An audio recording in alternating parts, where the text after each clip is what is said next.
అన్న ఇంకోటి మనకి ఇక్కడ కరెక్ట్ ఉంటేనే ఇక్కడ వరకు వచ్చాను అని ఎక్కడ అన్నారు కదా చెప్పు. డైలాగ్లో. ఇంకోటి వద్దులే అన్న, సెన్సర్. ఇంకోటి వద్దులే. అయితే మాకు అంటే అలా కరెక్ట్ ఉండాలంటే ఏమైనా టిప్స్ ఏమైనా ఇస్తారా? అంటే అదే టిప్, కంట్రోల్లో ఉండాలి భయ్యా అన్నదే టిప్. అది వాడు కూడా లైఫ్లో ఏ వ్యక్తికైనా వైసెస్ అనేవి చాలా బ్యాడ్. మన గోల్ ఒకటి ఉంటుంది లైఫ్లో, ఇక్కడ నేను చూడాలనుకుంటున్నాను, నేను పలానా ఒక 50 ఏళ్ళు వచ్చినప్పటికి నేను ఇలాంటి హీరో అవ్వాలనుకుంటున్నాను, లేకపోతే నేను ఇంత డబ్బులు సంపాదించాలనుకుంటున్నాను, మా ఫ్యామిలీకి ఇల్లు కట్టించాలనుకుంటున్నాను, మా చెల్లిని బాగా చూసుకోవాలనుకుంటున్నాను. ఇలాంటి ఒక్కొక్కరికి ఒక అంబిషన్ ఇవన్నీ ఉంటాయి. ఆ వెళ్ళే దూరంలో చాలా డిస్ట్రాక్షన్స్ ఉంటాయి మనకి లైఫ్లో. సో ఇందాక చెప్పింది ఏంటంటే మనకి మైండ్ మెంటల్గా హార్ట్ దగ్గర నుంచి లేకపోతే సెక్షువల్ డిజైర్స్ దగ్గర నుంచి మనకి కంట్రోల్ ఉంటే లైఫ్లో మనం ఎక్కడ ఏ యావిగేషన్ లేకుండా మన గోల్ వైపు మనం వెళ్తూ ఉండొచ్చు. సో అలాంటి క్యారెక్టర్ వీడు. సో నీకు చెప్పిన అది మనందరికీ కాలేజ్ టైంలో ఉన్నప్పుడు అందరం ఆ యావిగేషన్స్ ఉంటాయి. బట్ ఎంత ఎర్లీగా మనం బయటకు వచ్చేసి అది ఎంజాయ్ చేయాలి. You understand, I'm talking about like not vices, but నేను ఒక యంగ్ ఏజ్లో యూత్లో ఉన్నప్పుడు మన కాలేజ్ బంకులు కొడతాం, బయటికి వెళ్తాం, తిరుగుతాం, ఆ టైప్ చెప్తున్నా. అలాంటివన్నీ చేయాలి, కానీ కరెక్ట్ టైం వచ్చినప్పుడు అన్ని కంట్రోల్లో పెట్టుకొని రియలైజ్ అయ్యి లైఫ్లో సీరియస్నెస్ తెచ్చుకోవాలి, ముందుకెళ్ళాలి జీవితంలో. అంటే అందరం పైకి రావాలని అనుకుంటాం కదా జీవితంలో, ఒక బెటర్ ప్లేస్లోకి వెళ్ళాలి అనేది. సో దాని గురించి ఆ కంట్రోల్ ఇదంతా కాకుండా ఈ కంట్రోల్ కూడా ఉండాలి మనకి. ఎందుకంటే మాట అనేది చాలా ఈజీ బ్రో. ఒకసారి నోట్లోంచి అనిస్తున్నా అది వెళ్ళిపోతుంది, ఇంక దాన్ని వెనక్కి తీసుకోవడానికి ఉండదు. సారీ చెప్పొచ్చు తర్వాత, బట్ ఒక్కసారి నోట్లోంచి వచ్చేసిందా మన క్యారెక్టర్ని జడ్జ్ చేస్తాను అందరూ.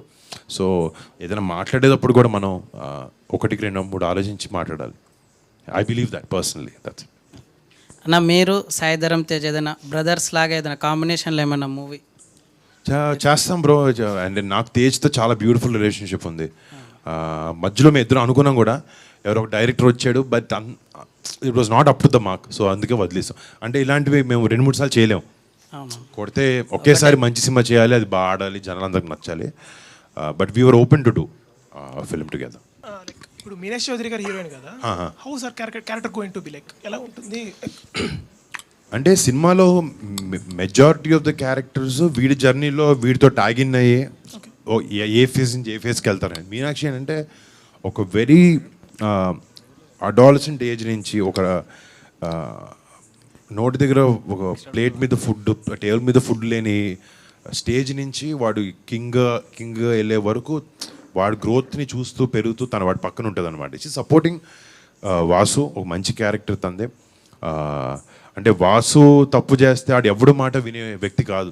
ఈ అమ్మాయి ఒక్క చోట దగ్గర ఆగుతాడు, వింటాడు, ఆలోచిస్తాడు. So it is an important role. And ఒక ఎమోషనల్గా movie takes off different twist Meenakshi character వల్ల. And I think she's done amazing job as an actor. 4 characters, అదే 4 ఫేజెస్ యాక్ట్ చేశారు కదా, మీకు అందులో బాగా ఛాలెంజింగ్ అనిపించింది ఏ phase? The old phase only was difficult.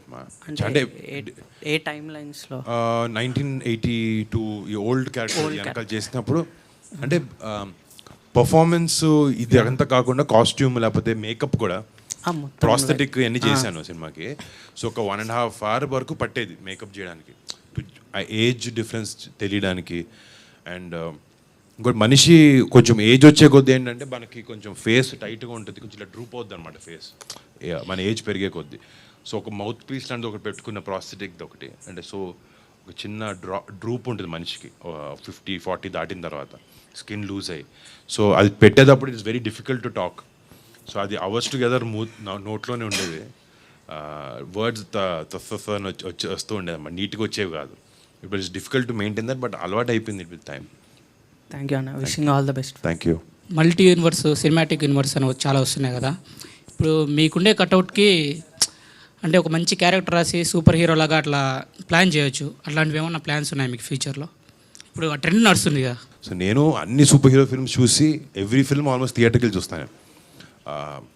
But మొన్న హనుమాన్ చూసినప్పుడు నాకు చాలా బాగా నచ్చింది. అంటే very well made super hero ఫిల్మ్లో మన మైథాలజీని వాడుకుంటూ కొత్తగా ఆ విలన్ క్యారెక్టరైజేషన్ చూపించినప్పుడు నాకు చాలా బ్యూటిఫుల్గా అనిపించింది. ఆరిజిన్ స్టోరీ ఉంటుంది కదా, ఫస్ట్లో ఒక చిన్న వాళ్ళ మదర్ని ఫాదర్ని చంపేస్తాడు చిన్నపిల్లడు villain. I felt that was very beautifully done for a Telugu audience అనమాట. ఎక్కడో ఆ సెన్సిబిలిటీస్ అర్థం చేసుకుంటున్నారు. ఇప్పుడు మెల్లగా I think we're moving towards that. మంచి సినిమా వస్తే ఐ డెఫినెట్